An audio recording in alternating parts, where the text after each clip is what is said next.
Hey guys, Tactical Poke here.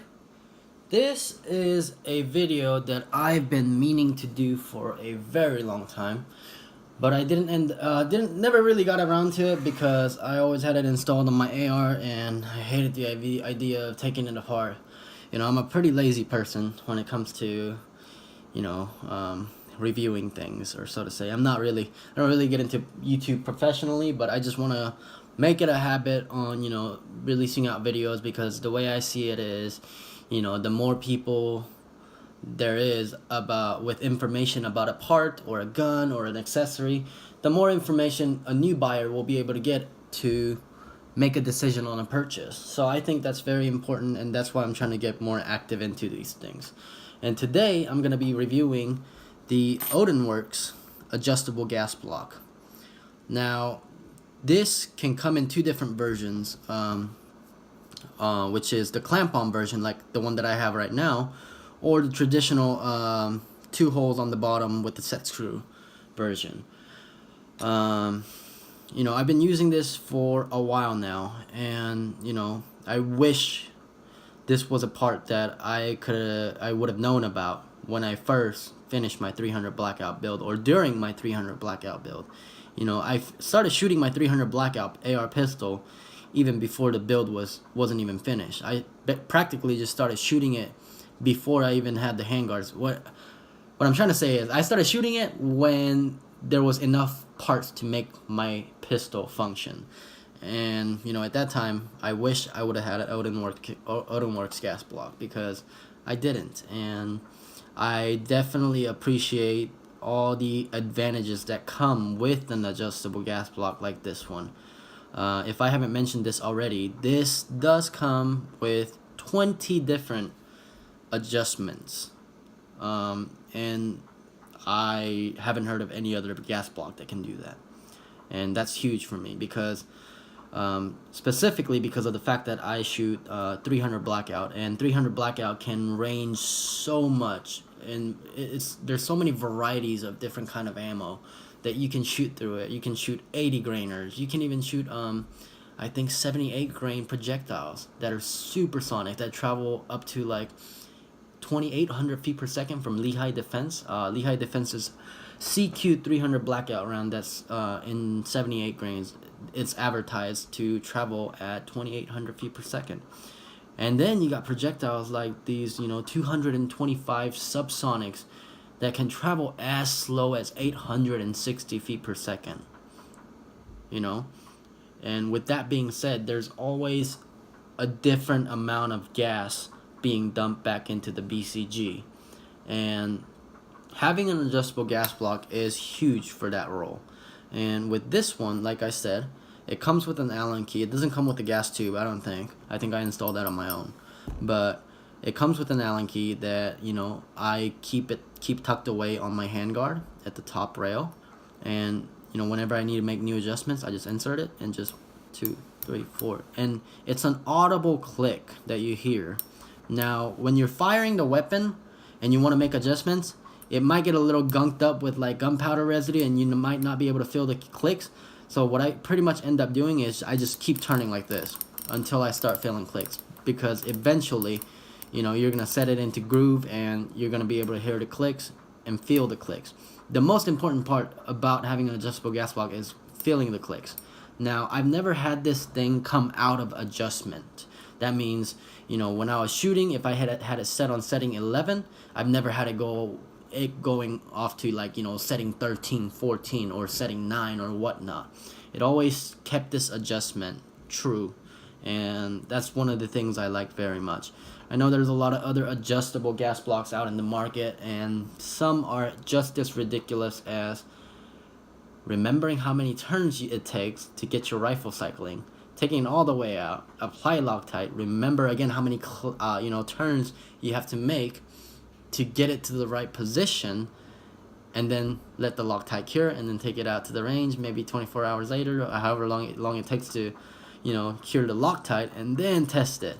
And if it doesn't go as planned, then you have to do it all over again. But with this, not only is it easy to install, because if you see here, there's a line in the middle of the gas block, and that line is to pretty much center your gas block off of the barrel. And not only is it easy to install, you can literally take this thing out to the range and have it tuned in less than a minute. Yeah, in less than a minute. I can tell you that from experience. And for me, I reload 300 blackout, and for a lot of people that do shoot 300 blackout, they also reload. And 300 blackout is not a cheap round. That's why a lot of us resort to reloading our own ammo, because it's stupid expensive. And we cut our own brass, we reform it from 5.56 to 300. We reload anything from 110 or maybe even 80 grain, 90 grain, all the way up to 240 grains. And because of the fact that there's such a huge gap, and in between there's all these 190 grains, 170, 60, 50, 35, 25, 15, all that entails to a different amount of gas being dumped back into the BCG. Now, the reason this keeps adjustments is because of I'm going to use my fancy little knife here as a pointer. If you can't tell, that's the roll pin that holds the gas tube, and this hole right here is where the detents set screws in place. Now, pretty much inside here, there's a ball bearing in the front. There's a spring in the middle, and then there's a set screw. I have the set screw Loctited so it won't move. And that ball bearing under spring tension is what keeps this and lets it be a, click adjustment, so to say. Because if you don't see it right here, I'm about to show it to you more up close. There are little grooves within this metal bar that ball bearing sits into whenever you adjust it to 1 click, 2 click. You see how audible that is? And it's very tactile. And I've been telling my dad for I think about a good month now that an adjustable gas block should be a standard in an AR-15. A lot of people resort to getting different buffer weights, but I believe some people, I've heard of people getting H2 buffers to fix overgassing issues, but I do believe you can just as easily fix that with an adjustable gas block that costs less than $80. I picked this up from my local gun shop, Surplus Ammo, and that's here in Tacoma, Washington. I really love that store. Great people there. If you can get a hold of TJ, if he's working on the day that you go, get a hold of him. He's this older gentleman, glasses, always optimistic, funny dude. He's very helpful, and he has helped me out on picking parts, as long as I've been there, and as long as I've been going there. He's a very helpful person. And if you don't live in Washington or in Tacoma, visit your local shops. They might be carrying these Odin Works gas blocks. And I can tell you, for less than $70, I mean, I think at Odin Works site they have it listed for $89.99, but if you can get lucky, you can pick it up for cheaper, depending on where you live. But for the money, it's not a disappointment. It's a huge upgrade for your weapon. You'll realize that once you start fine-tuning your gas flow, first things first, your weapon isn't going to be as dirty with the same amount of rounds that you put through it before you install this gas block. You can manipulate recoil impulse. You can regulate gas flow. There's a lot of things that come into play when you install an adjustable gas block and start using it. Less wear and tear on your bolt and your bolt carrier group, because you're able to regulate and minimize, the amount of gas that flows to your gun. And that was my, hopefully, sweet and short review of my Odin Works gas block. And I hope that this video was helpful to you.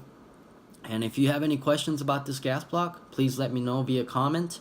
And I will try to get back to you as soon as I can with as accurate of an answer as I can. And again, this was Tactical Poke. Thanks for watching, guys. You have a good day.